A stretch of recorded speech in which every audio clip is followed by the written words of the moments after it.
For this plastic-free July, para este julio sin plástico, make your own yogurt. It's surprisingly easy. Haz tu propio yogur. Es súper fácil. We use raw milk, not pasteurized or homogenized. It even says for pet ag use because they want to cover their ass. We have no use for the cream. We don't use it in coffee or anything, so I'm just going to skim it off. But of course you can save that. And I skim off as much as I can without getting into the actual milk too much. Okay, that's good enough. This last bit of cream will come off in the skimming process, as you'll see. So this yogurt will be virtually fat-free. By the way, in case you're worried about the pasteurization, in the process of making the yogurt, you're going to pasteurize it. So look it up. We're going to bring it well beyond the temperature that they pasteurize. So just pour it in a large saucepan. Non-stick is a good idea. Put a lid on. Put it on medium-low. So on this stove, that's 3. And 40 minutes. Of course, it will depend on your stove and what temperature you have it on, but what I get after 40 minutes is that, which is to say that the cream has risen to the top. And so we're going to skim that off. And it's kind of delicate right now, so the skin. So we have to kind of move it like this. Now, even if you're not using non-homogenized milk, if you're using homogenized milk, it's still good to do this method because you will avoid having to stir it so much. And you'll avoid getting lumps in, because even if you stir it, you're going to get some lumps from the skin coming in.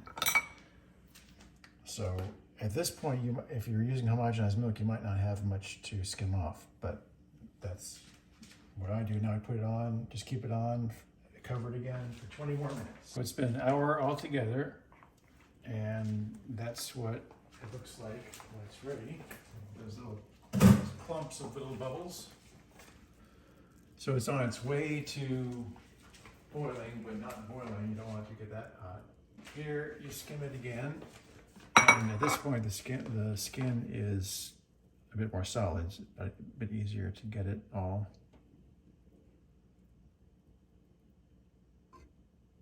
There's one more skimming, so turn it off and then pour that into bowl.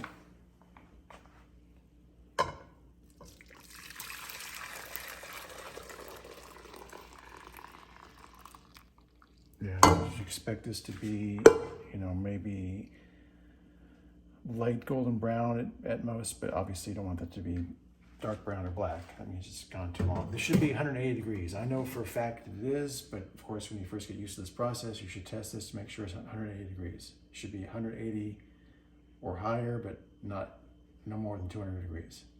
So let that form a skin and cool down for half an hour. So as it's cooling, it sort of fluctuates the surface, and when that's almost done, fluctuating is when it's ready. And this is the final skimming of the skin. Sometimes it sticks to the sides here. So you skim it. Oops. And then you want to start stirring right away. So now is when you want to stir constantly. And you want to bring it down to a temperature of 120. Okay, so it's down now to 120. And so now we add half a cup of milk to the yogurt from the last batch, starter.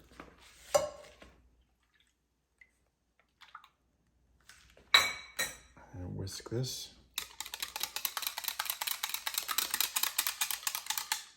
whisk it in here.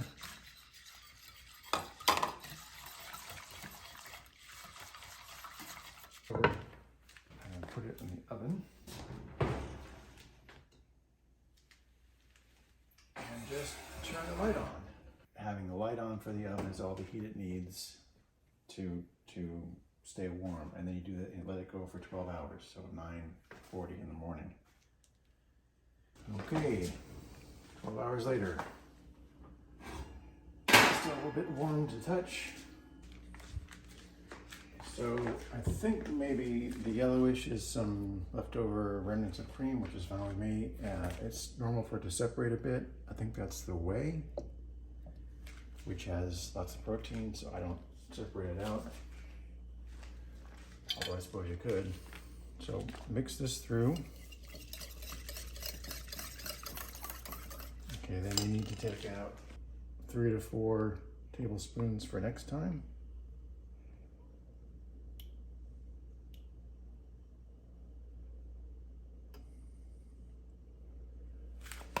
And then flavor it as you wish. So a heaping half cup of maple syrup is what I do. And not quite half a teaspoon of vanilla. Mix that in. It is a bit thin now, but it will thicken up in the fridge.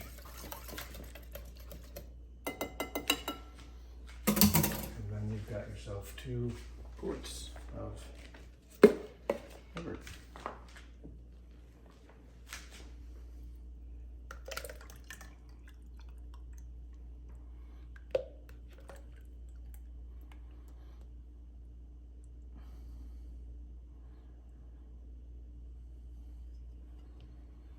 Ta-da!